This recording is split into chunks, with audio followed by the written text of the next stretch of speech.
Assalamualaikum warahmatullahi wabarakatuh. Welcome back to channel Lumina Indonesia.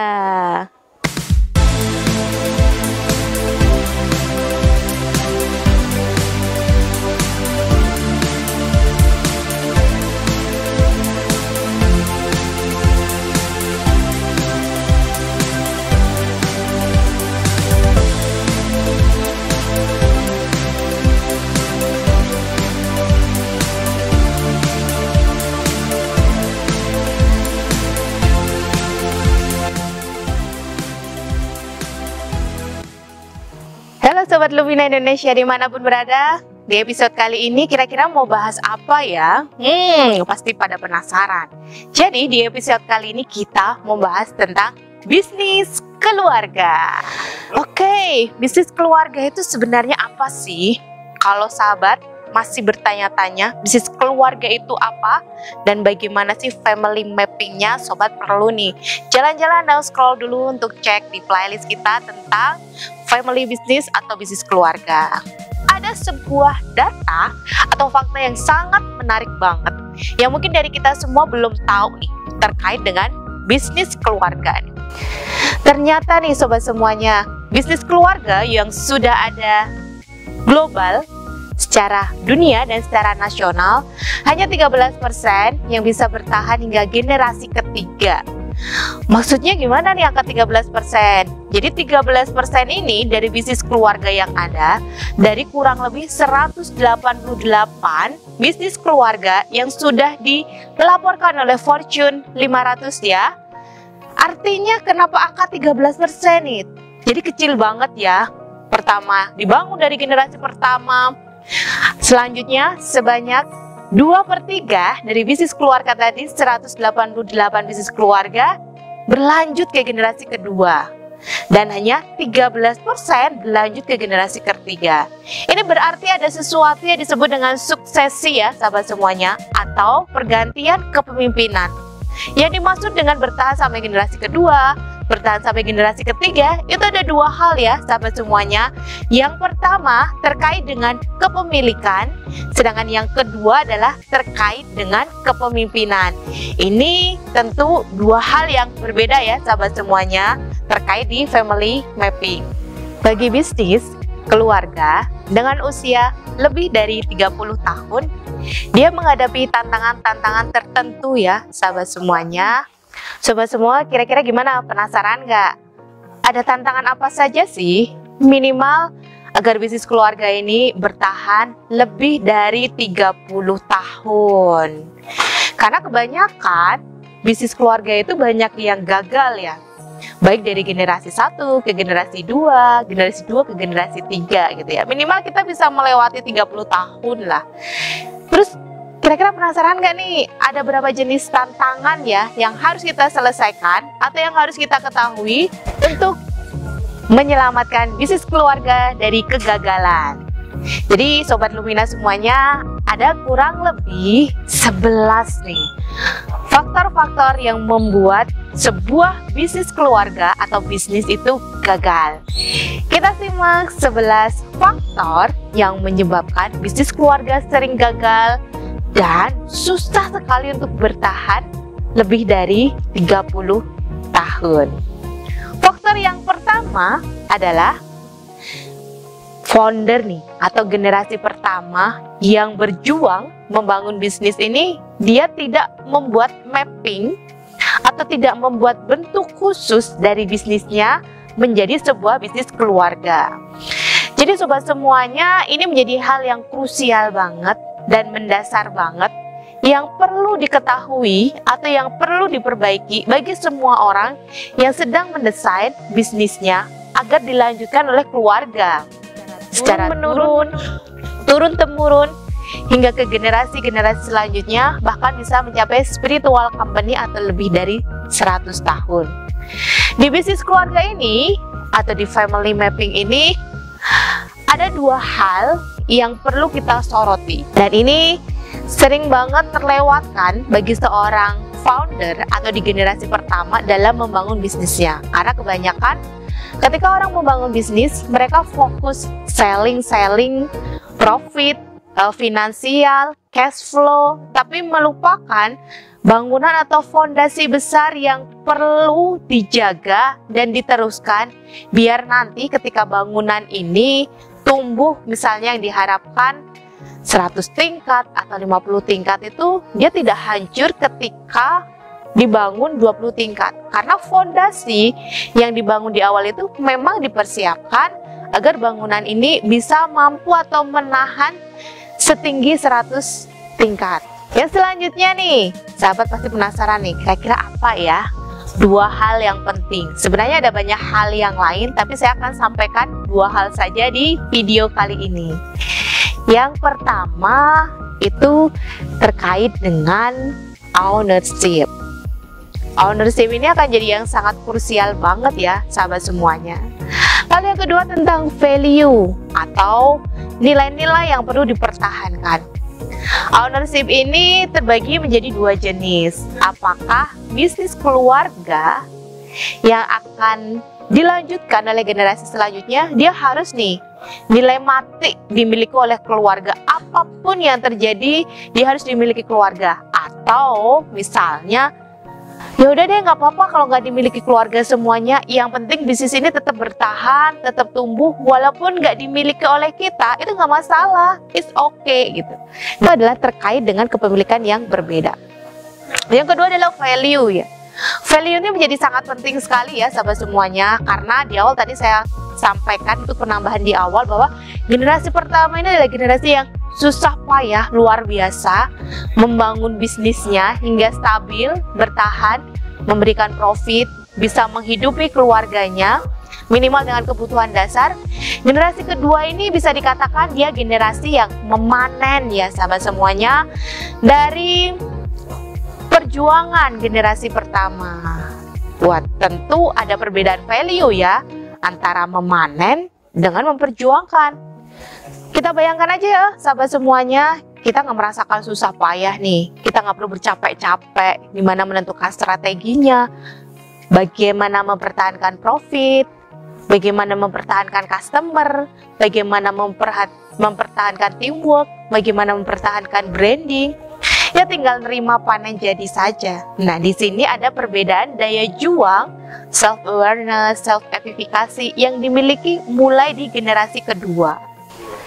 Kalau orang-orang yang di generasi pertama ini tidak memikirkan hal itu dan tidak dibangun sejak penerusnya atau anaknya, value yang ditransformasikan, baik cara memandang berbagai hal, cara memandang tentang bisnis, cara memandang tentang uang, tentu bisa dipastikan generasi kedua ini akan memiliki value yang berbeda, yang mereka akan mencari sendiri-sendiri. Dan di sini sahabat, kita masuk ke faktor yang kedua. Faktor yang kedua adalah change atau resistensi untuk berubah. Jadi sahabat semuanya, berdasarkan sebuah penelitian, perusahaan yang bertahan lebih dari 100 tahun dan dia mendapatkan sematan spiritual company ini adalah bisnis yang mereka senang banget melakukan perubahan. Ketika ada sesuatu yang baru, dia siap menerima perubahan, mereka siap mengimplementasikan, mereka siap mengevaluasinya. Perubahan ini dari banyak sisi ya sahabat semuanya, dari market, dari teknologi, dari cara pandang, sistem manajerial, cara pengelolaan SDM, dan yang lain sebagainya. Karena tidak ada yang abadi. Yang abadi itu adalah perubahan sendiri ya sahabat semuanya. Jadi kalau sahabat semuanya punya bisnis, tapi sahabat semuanya enggak nih pengen berubah, merasa nyaman dengan kondisi yang sekarang, hati-hati ya sahabat semuanya, itu akan menjadi bumerang yang tidak kita sadari mematikan atau membuat bisnis kita gagal untuk tumbuh. Kita masuk ke faktor yang ketiga, masalah internal. Jadi di masalah internal di sini yang sudah kita rangkum ya sahabat semuanya, ada beberapa jenis terkait dengan masalah internal. Yang pertama, perbedaan goal dari keluarga atau tujuan dari keluarga besar. Ini juga menjadi sebuah tantangan karena bisa jadi anak pertama goalnya pengen di finansial, anak kedua goalnya pengen di market, anak ketiga goalnya pengen di ekspansi. Tentu Ada 3 goal ya, atau 3 keinginan yang perlu disatukan sehingga menjadi sinergi dan kekuatan di dalam perusahaan. Perbedaan goal ini juga akan menjadi resistensi atau konflik internal yang berkepanjangan, sehingga para penerus ini bukannya fokus membesarkan atau menumbuhkan bisnisnya, tapi mereka malah fokus bagaimana keinginan dalam dirinya bisa terfasilitasi atau terpenuhi oleh perusahaan. Selanjutnya, ini yang jauh lebih penting ya sahabat semuanya, bagaimana secara internal dia memandang uang ya. Di sini penting banget nih tentang memandang uang. Karena tadi di generasi pertama dia merasakan susah payah bagaimana mencari uang ya. Generasi kedua, generasi yang tinggal enak-enak memanen uang gitu. Jadi mereka akan memiliki sudut pandang yang berbeda. Sudut pandang yang berbeda tentang uang ini juga akan mempengaruhi sudut pandang dalam mengelola bisnis atau perusahaan. Generasi selanjutnya akan menggunakan uang untuk memenuhi kebutuhan atau kesenangannya sendiri. Makanya tadi sahabat semuanya, kadang banyak bisnis di generasi kedua ini dijual karena generasi kedua nggak memahami betapa susah payahnya atau memahami uang di dalam bisnis. Mungkin mereka hanya fokus untuk memenuhi kebutuhan sendiri, mereka fokus untuk memenuhi gengsi gitu ya. Jadi mereka kurang struggle atau kurang memiliki daya juang bagaimana mempertahankan finansial di dalam perusahaan. Ini juga terkait dengan bagaimana generasi ini bisa berpikir sederhana menghadapi sesuatu, bagaimana dia bisa berpikir lebih efektif dan efisien, mengurangi cost tapi memiliki impact yang lebih tinggi. Ini juga menjadi salah satu faktor yang dipengaruhi oleh bagaimana atau faktor yang dipengaruhi bagaimana seorang penerus itu memandang uang. Terkait dengan uang, otomatis setiap anggota keluarga ini memiliki ekspektasi yang berbeda terkait dengan uang. Ada yang menganggap uang ini ya sesuatu yang perlu kita pertahankan, perlu kita rebutkan, dan perlu kita menangkan. Ada yang menganggap uang ini efek samping dari bisnis kita. Jadi bisnis utama kita adalah bagaimana dia bisa menservis, memberikan kepuasan kepada pelanggan, dan uang itu akan menjadi efek samping yang mengikuti bisnis kita.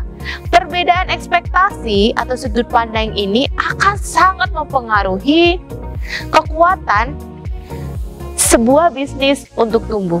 Yang keempat, faktor yang mempengaruhi adalah dalam bisnis memiliki strategi yang sangat mudah ditiru oleh kompetitor. Kenapa bisa seperti ini? Ya ini secara nature ya sahabat.